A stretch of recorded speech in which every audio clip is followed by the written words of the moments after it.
Welcome friends, it is I, Scarf, and it's time for another jungle guide. For this guide, it's going to be an update to what has happened physically with the map and how it affects things right now. The old jungle guides are still relevant when it comes to jungler mindset and some ideas on how to jungle, but of course the physical playing field has changed, and the guys who are good at jungling has changed as well. So we'll go over all of that. We're going to go over the current jungle, how it's affected by XP, gold, the timing, location, stuff like that. We're going to go over the opens, we're going to go over jungle-related items, we're going to go over the double jungle potential, and lastly we'll go over how the jungler mindset has changed a little bit, but for deeper thought on the jungler's mindset you should go to the old videos for that. And that should be everything, so let's get going. So what has changed with the game in general when it comes to jungling? First let's talk about early kills. So now kills give less XP. They did this so that early kills aren't as rewarding, but it's still worth getting early kills because that means the enemy cannot farm for a while because they're dead. Another change is wards. They have less range in them and you can only have 2 of them, and if you kill a ward you get 50 gold. So sentry wards to kill other wards will pay back a little bit if you can kill other wards. Now the Gold Fury has a couple changes. Fire Giant has one change. That is, both of them now get 50% less lifesteal when you hit them, so it's harder to solo both of these objectives. Now the Gold Fury, she gives not as much gold as she used to and not as much XP at the start, but eventually she gives more. So what happens is at the start she gets 150 gold and 100 XP if you kill her at the start of the game. But over time she gains 10 of each per minute. So at the 15-minute mark she gains a maximum of 250 XP givable when you kill her, and at the 20-minute mark she gives a maximum of 350 gold givable. So at those points that's where she's going to be maximum worth. Killing her earlier is still good, it just won't be as much worth on there.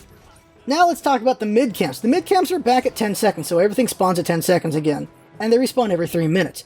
But they have been given a reduction in how much they give. They give still the same amount of gold, 45 gold, but they only give 110 XP, so now they give a total of 90 gold and 220 XP at the start of the game.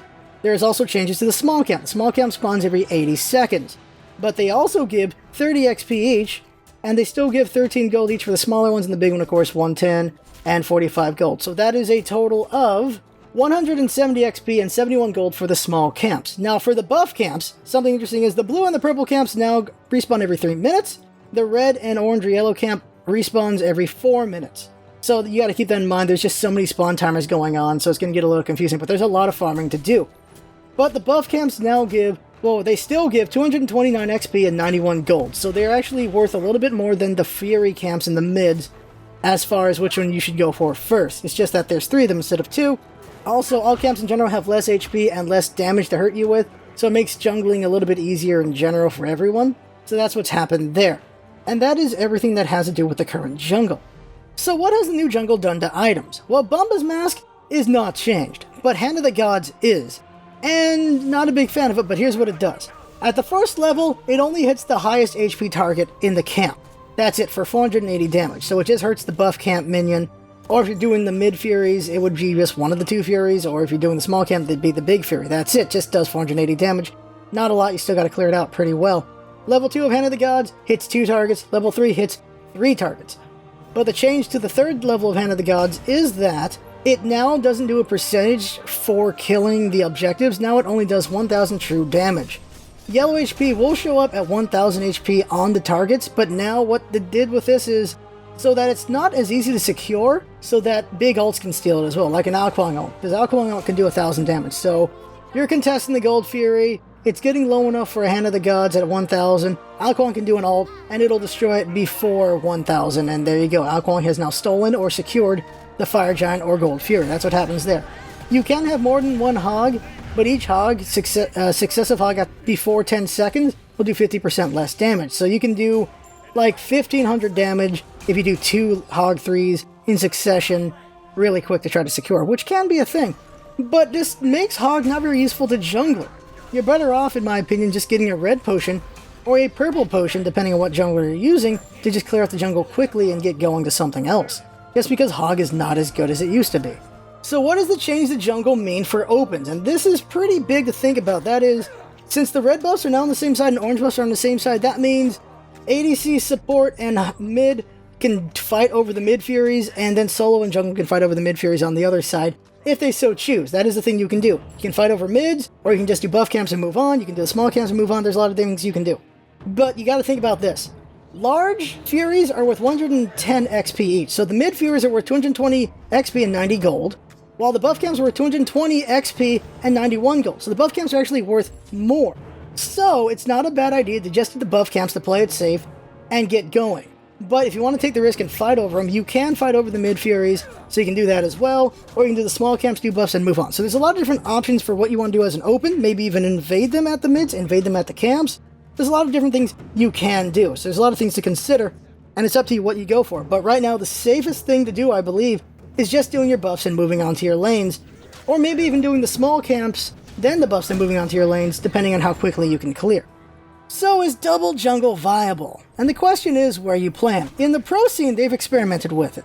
From what I can tell, they don't think it's a thing, and that's fine, it's not a thing. Okay, maybe it is a thing, they just haven't figured it out yet. Ranked, there's going to be experimentation with it, it's going to work sometimes, it's going to fail sometimes. Whether it's viable or not, I do not know. In casual, it is viable, because casual is a different beast where not everyone's able to handle something like a double jungle. We've already proven it with a couple games already, you can see those, where I play the second jungler and we rock with it. And there's two ways to go about the double jungle. One way is very simple, and that is, one jungler controls the left jungle, the other one contains the right jungle.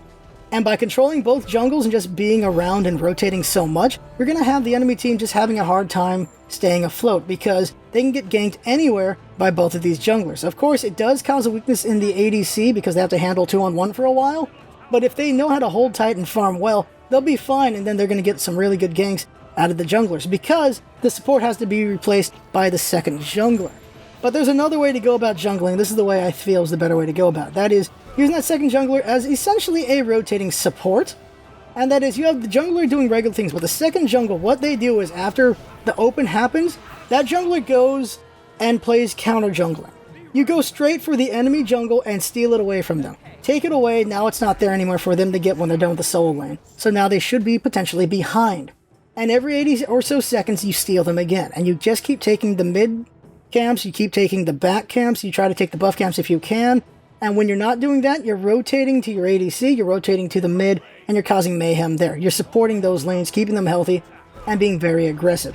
If you're doing that, the other jungler will have relief pressure as well, because now they can go work on maybe the solo lane or farming your back camps and stuff like that, and you'll be good. Your team will have just two junglers rotating everywhere, causing a bunch of mayhem to the point that the enemy mid will have to rotate, the solo will have to rotate, the support will have to rotate, everything will have to rotate to counter what you're doing. You should be able to cause so much chaos that you will wreck them very hard. But this requires stealing a lot of jungle from the enemy side. So you might be asking yourself, who is a potential jungler? And the answer is most of the roster. This is because the jungler is weaker now and just comes up more often, so you're able to just farm a lot and get to a position where you're just able to fight from the jungle pretty well for ganks and everything. Certain guys just don't have a good clear and they can't do jungle still, but most of the roster can. But you got to keep in mind is, all the assassins can jungle. All of them can. They're the best ones for it because they can farm well and they can gank well. But they're not the only ones. Certain mages can farm well and gank well. Certain warriors can do the same thing. Certain hunters and certain guardians. So the vast majority of the roster has potential to jungle. Whether they're the best at it or not is up to how well you can play them and just how the meta shapes it going forward. But the assassins are probably the best picks for it, and then certain picks from the other roles. So let's conclude all this with the jungler's mindset. How has this affected the jungler's mindset? That is, there's so much farming to do now. There is a lot of farming to do, and because there's so much farming to do, we're seeing the mid come over and take some of the camps once in a while. We're seeing the support do the same thing. We're seeing the solo do it. We're seeing the ADC do it. And that can be fine if the jungler is ahead. This is something that everyone needs to keep in mind. If your jungler is ahead, it is fine to take a little bit of their camps away from them. Don't take their speed camp, but you can take the small camps for sure, and they'll be fine. But if they're behind, you need to let them take the small camps themselves, because they're going to need that XP and gold to catch up. For the mids, if you want to get some extra XP and gold, go for the mid camps, of course. Go for those, take those away from the enemy team, because they're still valuable to have. But your jungler, if they're behind, they're going to rely on those small camps for sure. Now, you as the jungler, you have a lot of farming to do, so because of this, there's just a lot of consideration. Should you be farming right now? Should you be ganking right now? Should you just be helping a lane be healthy? These are always things you have to think about at all times. Should you be counter jungling as well? What should you be doing? And you're just going to have a lot to think about. Your first priority should be, are my teammates in trouble? If they are not, then I should go do some farming. Is an enemy in a bad situation for a gank? If they're close enough, I should go for them. If they're not close enough, I should do some farming. On the way there, maybe they'll linger around a little bit. Sometimes you just cannot get to a situation that needs you, and that's just how it is. But you have to constantly think a checklist in your head. What is the most important thing right now to do? If you're behind, farming is important. You need your teammate to play a bit passive while you're farming up. If you're ahead, then you can focus on ganking a little bit, because if you fail a gank, it's okay, because you're far enough ahead that you won't lose too much. But if you're in the middle area, you have to consider between farming and ganking. But definitely, when you're behind, focus on farming, not on ganking. When you're ahead, you can gank some more to keep the enemy team behind, and you can let your team take your farm a little bit, and you can farm up a bit yourself. There's just a lot of things to think about as a jungler, because that is what you are. The jungler is the most complicated role in the game, because they have too many things they can do. And sometimes you do the right thing, sometimes you do the wrong thing. And you just gotta learn from it and move on. That is how you work as a jungler. But always keep in mind one thing, and that is you are the pressure valve for your team. If your team's getting pushed really hard, it is up to you to help right the ship for them. Help them push it back, get into a better position.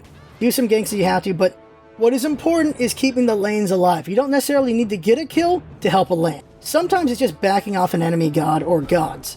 And at the end of the day, teammates will love you for what you do or hate you for what you do, but you just gotta keep going forward with what you're doing. Just make sure you make the right moves, and you'll be alright at the end of the day. So that right there is the jungler guide right there. Just a lot to think about, I know, but that is kind of what a jungler is. You just have so many things to consider and think about, and just gotta go forward with it. So I hope you found this all informative. There's a lot of information here. I know there's a lot, so you might need to watch it a second time. Share it with your buddies. The more everyone understands the jungle in general, the better it'll be for everyone, because the jungle is a beast that needs to be tamed, and it ain't easy to do it. So there you go. That is the guide. I had fun making. Hope you're fun watching it. That's what's all about, isn't it? Having fun. Thanks for coming by, and see you next time.